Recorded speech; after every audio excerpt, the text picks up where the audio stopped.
ትንቢተ ኤርምያስ ምዕራፍ 41 በሰባተኛውም ወር ከመንግሥት ወገንና ከንጉሡ ዋና ዋና አለቆች አንዱ የኤልሳማ ልጅ የናታንያ ልጅ እስማኤል ከ10 ሰዎች ጋር ወደ ምጽጳ ወደ አኪቃም ልጅ ወደ ጎዶልያስ መጣ። በዚያም በምጽጳ በአንድ ላይ እንጀራ በሉ። የናታንያም ልጅ እስማኤል ከእርሱም ጋር የነበሩት 10 ሰዎች ተነሥተው የሳፋንን ልጅ የአኪቃምን ልጅ ጎዶልያስን በሰይፍ መቱ። የባቢሎንም ንጉሥ በአገሩ ላይ የሾመውን ገደሉ። እስማኤልም ከጎዶልያስ ጋር በምጽጳ የነበሩትን አይሁድ ሁሉ በዚያም የተገኙትን የከለዳውያንን ሰልፈኞች ሁሉ ገደላቸው።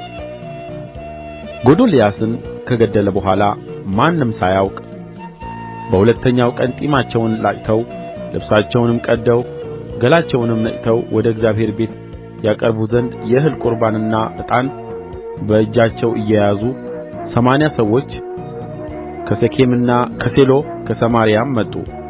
የናታንያም ልጅ እስማኤል ከምጽጳ ወጥቶ እያለቀሰ ሊገናኛቸው ሄደ። በተገናኛቸውም ጊዜ ወደ አኪቃም ልጅ ወደ ጎዶልያስ ኑ አላቸው።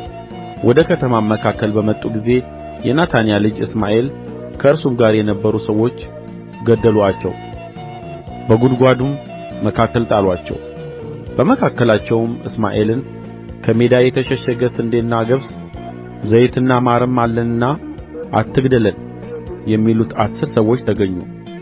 እርሱም ተዋቸው፣ ከወንድሞቻቸውም ጋር አልገደላቸውም።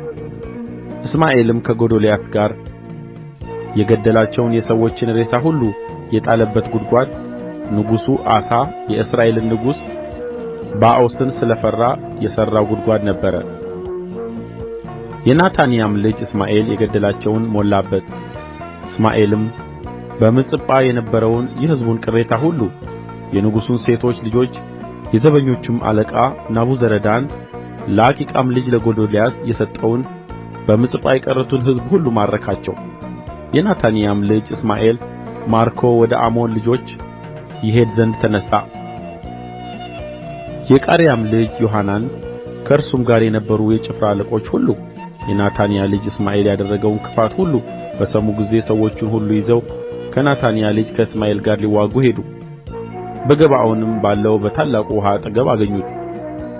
ከእስማኤልም ጋር የነበሩት ሕዝብ ሁሉ የቃሬያን ልጅ ዮሐናን ከእርሱም ጋር የነበሩትን የጭፍራ አለቆችን ሁሉ ባዩ ጊዜ ደስ አላቸው። እስማኤልም ከምጽጳ የማረካቸው ሕዝብ ሁሉ ዘወር ብለው ተመለሱ፣ ወደ ቃሬያም ልጅ ወደ ዮሐናን ሄዱ።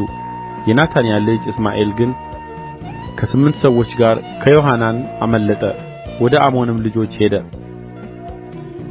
የቃሬያም ልጅ ዮሐናን ከእርሱም ጋር የነበሩት የጭፍራ አለቆች ሁሉ የአኪቃምን ልጅ ጎዶልያስን በምጽጳ ከገደለው በኋላ ከናታንያ ልጅ ከእስማኤል ያስመለሱአቸውን የሕዝቡን ቅሬታ ሁሉ ከገባዖን ያስመለሱአቸውን ሰልፈኞች ሴቶችንም ልጆችንም ጃንደረቦችንም ወሰዱ።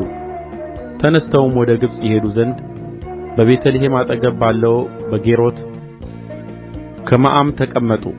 እስማኤልም የባቢሎን ንጉሥ በአገሩ ላይ የሾመውን የአኪቃምን ልጅ ጎዶልያስን ስለ ገደለው ከለዳውያንን ፈርተዋልና